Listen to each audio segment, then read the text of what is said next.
সবাইকে। তো এখন বিকেল ওই 4টা বাজে। আমার তো প্রচন্ড ঘুম পাচ্ছিল। এই যে সোনা উঠে পড়েছে, দেখো কি ঠান্ডা। আমার তো লেপ থেকে বেরোতেই ইচ্ছে নেই, কিন্তু এ বেচারা দেখো লেপের বাইরে কিছুতেই লেপের ভেতরে থাকবে না। এত পরিমাণে ঠান্ডা, কে লেপ থেকে বেরোয় বলো তো। উঠে পড়েছে ঘুম থেকে, আমাকে ঘুমোতে দিচ্ছে না তখন থেকে। দাদা স্কুল থেকে চলে এসছে, এখন দাদার সঙ্গে বদমাইশি করছে। দেখতেছি তো ক্যামেরায় কি হবে। চলো বাই দ্য ওয়ে, সবাই কেমন আছো বলো? আশা করছি সবাই ভালো আছো, সুস্থ আছো। তো চলো আজকে একটা নতুন ফ্রেশ ব্লগ স্টার্ট করছি। এখন বিকেল থেকে আমি কিন্তু বেরোবো না। আমি লেপ থেকে এখন 5টা 6টার আগে লেপ থেকে উঠবোই না। আমি একদম লেপ থেকে উঠবো না 6টার আগে। উঠে না মাম্মা, তুমি এখানে বসে থাকো। বাইরে প্রচন্ড ঠান্ডা না। দেখো পায়ে মোজা নেই, যদিও শুয়েছিল মোজা খুলে দিয়েছি। তোর কি একটু ঠান্ডা লাগে না রে? এই লেপ কম্বল থেকে বেরিয়ে বসে আছে আর বারবার আমার কম্বল টেনে নিচ্ছে। দেখো আমাকে কেমন মারে।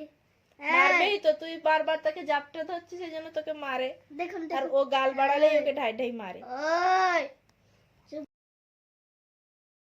তো সোনা তো ঘুমোতে দিল না আর শুতেও দিল না, তাই ওকে রেডি টেডি করে সোয়েটার টুপি পরিয়ে নিয়ে চলে এসেছি বাইরে। এই বাইরে জামা কাপড়গুলো ছিল ওগুলোই তুলবো বলে। আর আজকে কিন্তু 15 দিন পরে বাবা মারা ট্যুর থেকে বাড়ি আসছে, অনেক দিন পরে। আর বোনও নেই, ও গেছে কলকাতা, মানে যে গাড়ি গেছে ওই গাড়ির সাথে ও গেছে। ডোডো ফুল ছিঁড়ে না, দিদা আসছে বকবে। এই ডোডো, ডোডো পারে না। হ্যাঁ হাই ছিঁড়ে দিয়েছে গো। যা আবার দিবে। হ্যাঁ দাদাকে দিয়ে দাও। দেখো দুষ্টুটার কাজ দেখো, বাবা ছেড়ে না এত বড়। হাই গো দিয়েছে, যা। বাবা দিদা আসছে, তোমায় পেঁদাবে। পালিয়ে পালিয়ে পালিয়ে মাসি বকবে, পালিয়ে। তো সোনার কাণ্ড তো তোমরা দেখতেই পেলে কীভাবে মায়ের বাগানের একটা বড় ফুল তুলে নিয়েছে। তো যাই হোক, ওকে এভাবে কিন্তু বাইরে ছাড়ি না, কিন্তু কিছুতেই মানে বাড়ির ভেতরে থাকছে না। দাদাকে বাইরে দেখে মানে বাইরেই আসবে, সেই জন্য দেখো হ্যান্ড গ্লাভস পরিয়ে ওকে একটু বাইরে ছেড়ে দিয়েছি। মানে দাদা যেদিকে যাবে ওকে সেদিকেই যেতে হবে, পেছন পেছন মানে ঘরের ভেতরেই কিছুতেই থাকছে না, শুধু ওই দরজাটার কাছে উকিয়ে দিচ্ছে বাইরে যাওয়ার জন্য। তাই জন্য ওকে একটু ছেড়ে দিলাম, ও একটু খেললো, ওরও মনটা ভালো হয়ে যাবে। আর আজকে কী বলো তো, মানে বোনও নেই আর দিদি তো দোকানে আছে।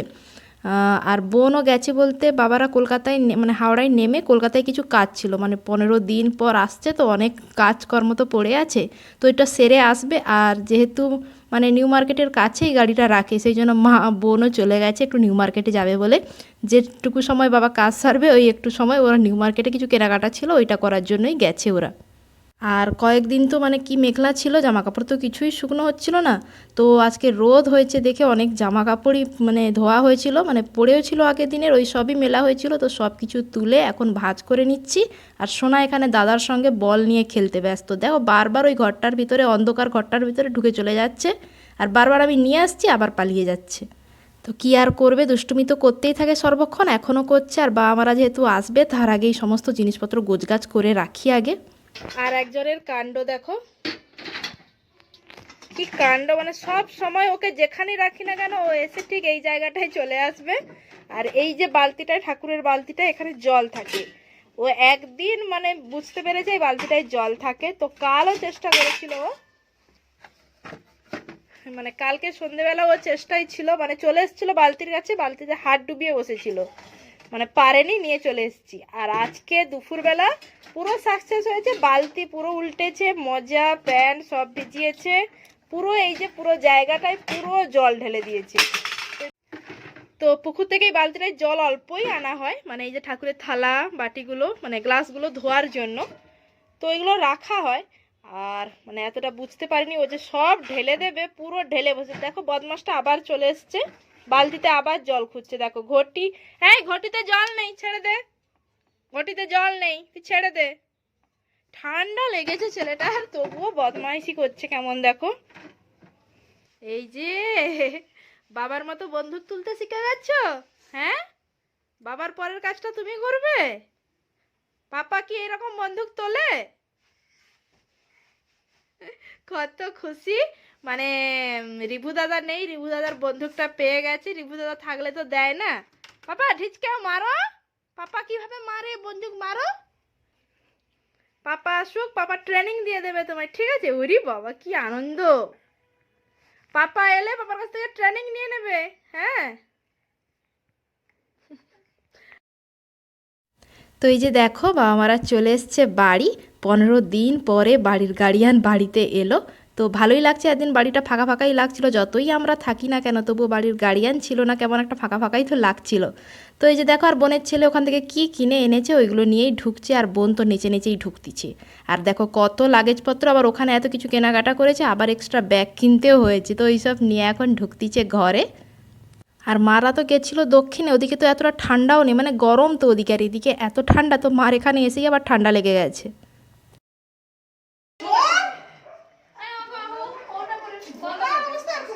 বাবা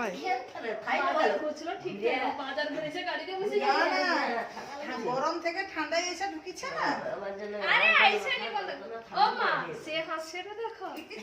ওই একা একা অফিস নিয়ে আসতে পারবো না।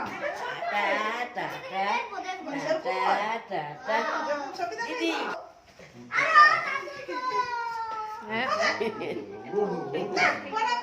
আরে আরে রিভু প্রণাম করো, প্রণাম করো, দূর করবে নি। গানা বন্ধ করে দিয়ে আইছি। ছবিটা দেখো তোমার গা ধরে। তুই তো ও ছবিটা পাঠাইছ, ওটা তো সবটাই ওটা কোটে এত বড় মাস্টার এসে এত দিকে কত জিনিস আছে। দিদা, দিদা অসুস্থ হয়ে গেছে ঘুরে এসে। হ্যাঁ দিদাকে জিজ্ঞেস কর কেমন ঘুরলে, বলো জিজ্ঞেস করো। জায়গা দক্ষিণ ভারত এত সুন্দর জায়গা। দিদাকে জিজ্ঞেস করো কেমন ঘুরেছো। না সে এখন খেলনা নিয়ে ব্যস্ত গো। তো এই যে দেখো এখন বসে পড়েছি সবাই মিলে চা নিয়ে। তো বাবারা তো এসছে 7টার সময়, এখন ফ্রেশ ট্রেশ হয়ে তো সবাই মিলে বসছি এখানে চা নিয়ে। আর মারা তো গেছিলো দক্ষিণে, তো ওদিকে তো গরমই ছিল খুব, আর এদিকে তো ঠান্ডা, আর মা তো ট্রেনে দুদিন আসতে আসতে মার ঠান্ডা লেগে গেছে একটু। তো চলো চটপট করে সবাই মিলে চা খেয়ে নিই। এখানে দেখো আমিও বসে পড়েছি চা নিয়ে, আর সোনাও দেখো কীভাবে করছে, আমাকে ক্যামেরা কিছুতেই করতে দেবে না, আমার ওপরে নেচে উঠে পড়তিছে।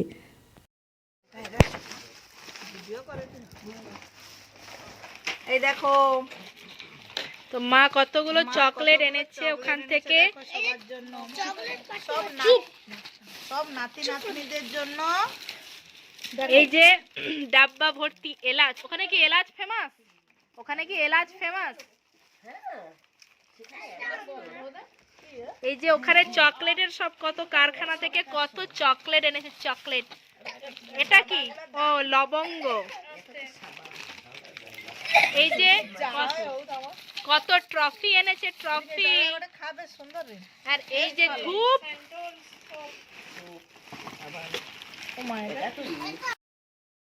তো চাটা তো খাওয়া হয়ে গেছে, আর দেখো মা যা এনেছিল সব এখানে বের করে ঢেলে দিয়েছে। প্রথমে বললাম এখন বের করো না, পরে দেখবো, কিন্তু দেখো মা সব বের করে দিয়ে একে একে করে দেখাচ্ছে কার জন্য কি এনেছে। এটা কি মাইসোর সিল্ক? ব্যাম্বু। বাঁশের থেকে তৈরি। তো এই শাড়িটা নাকি বাঁশ থেকে তৈরি। দাঁড়া দেখা। থেকে কলা কলাক্ষেত্র। কলাক্ষেত্র নয়, কলার ছাল, এই যে বাংলা থেকে কলা থেকে তৈরি হচ্ছে। তো এই শাড়িটার নাম ব্যাম্বু সিল্ক, মানে বাঁশের ছাল থেকে তৈরি। খুব একটা বড় নয়। তো তোমরা দেখতেই পেলে মা এই শাড়িটা, মানে ওখানকার ওই শাড়িটা কিনেছে। আর মা খুব সিল্কি শাড়ি পছন্দ করে না, তাই একটু হালকা সিল্ক, মানে সিল্ক ঠিক নয়, তো ওই শাড়িটা এনেছে। আর এই যে সমস্ত ছেলেদের জন্য, এই মানে সমস্ত বোনেরদের ছেলেদের জন্য এই ফার ফার সোয়েটারগুলো এনেছে। আর সোয়েটারগুলো কিন্তু খুব সফট, আর দামও কিন্তু খুব কম, যেগুলো এখানে পাবো না আমরা। আর দামটাও কিন্তু খুব কম ছিল। আর সোনার জন্য ওই হলুদ ডোরাকাটা সোয়েটারটা এটাও এনেছে। আর এটা একটু বড় করেই এনেছে, কারণ বলেছিলাম একটু বড় করে আনতে, কারণ এই বছর তো শীত প্রায় শেষ, যাতে পরের বছর পরতে পারে। আর সোয়েটারগুলো কিন্তু খুব ভালোই ছিল। তো মায়ের ঝুলির শেষ নেই। এটা এনেছে জেঠুর জন্য। ওয়াও, আমার জেঠুকে আরো গ্লেজ দেবে।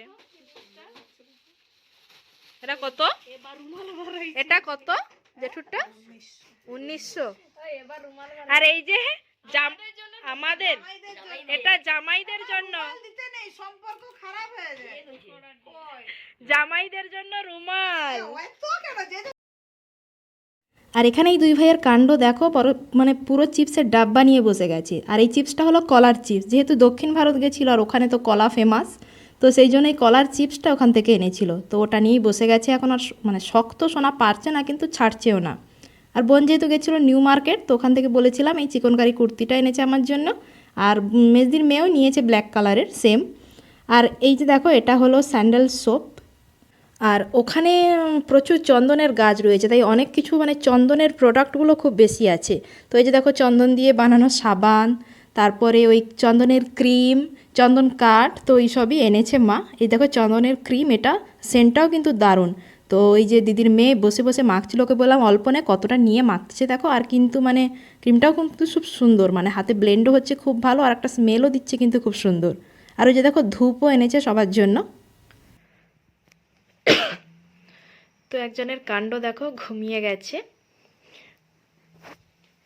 তো কিভাবে ঘুমোচ্ছে দেখো, আজকাল ওইভাবে পেটিয়ে ঘুমোয়, মানে সোজা দিক করে ঘুমোয় না। রাত্রে যতবারই দেখি ওইভাবে পেটিয়ে পেটিয়ে ঘুমোয়। আমি আবার ওকে উঠে রাত্রে সোজা করি। দেখো কোথায় গিয়ে ঘুমিয়েছে, একটু মানে ওপর দিকে উঠলে ওই যে খাটের ওটা ধাক্কা লাগবে। তো ঘুমিয়ে গেছে, ঘুমোক। আর এই যে আমি এদিকে একটু ব্যাগ গোছাচ্ছিলাম, কারণ আমারও তো চলে এসছে, দুদিন পরে বাড়ি যাব, সেই জন্য একটু টুকটুক করে ব্যাগগুলো একটু গুছিয়ে রাখছিলাম। কারণ অনেক দিন এসছি, অনেক জিনিসপত্র, বাচ্চা যেমন হলে মানে অনেক জিনিস তো থাকেই, তো এই জন্য একটা ব্যাগ অন্তত গুছিয়েছি। তো সোনা তো ঘুমিয়ে গেছে দেখলে, তারপরে একটু ব্যাগ গোছাচ্ছিলাম, কারণ বাড়িও তো যেতে হবে, অনেক দিন হলো এসছি। আর সারা দুপুর ঘুমও হয়নি, ঘুমও পেয়েছে খুব। আর মা আসার পরে সব এত জিনিস বের করে দিয়েছে, ওগুলো দেখতে দেখতে তারপরে সোনাও তো ঘুমোয়নি, সে আমি তো একটুক্ষণও ঘুমিয়ে গেছিল। তারপরে এই যে খাওয়া দাওয়া করে এখনো ঘুমিয়ে গেছে। আর আমারও একটু ঠান্ডাও লেগে গেছে, সোনার তো লেগেছে, আমারও লেগেছে, মানে নাক কান বন্ধ হয়ে আছে পুরো। তো চলো, প্রচণ্ড ঘুমও পেয়েছে, ঘুমোবো। আর একটু ভয়েস দেওয়ার ছিল, মানে ভিডিওটা এডিট করে ভয়েসটা দেবো বলে বসছিলাম। তো চলো, আজকের মতো ব্লগটা এখানে এন্ড করছি। নেক্সট ব্লগে আবারও দেখা হবে তোমাদের সঙ্গে। ততক্ষণে তোমরা সবাই ভালো থেকো, সুস্থ থেকো আর সাবধানে থেকো। তো চলো, টাটা, গুড নাইট।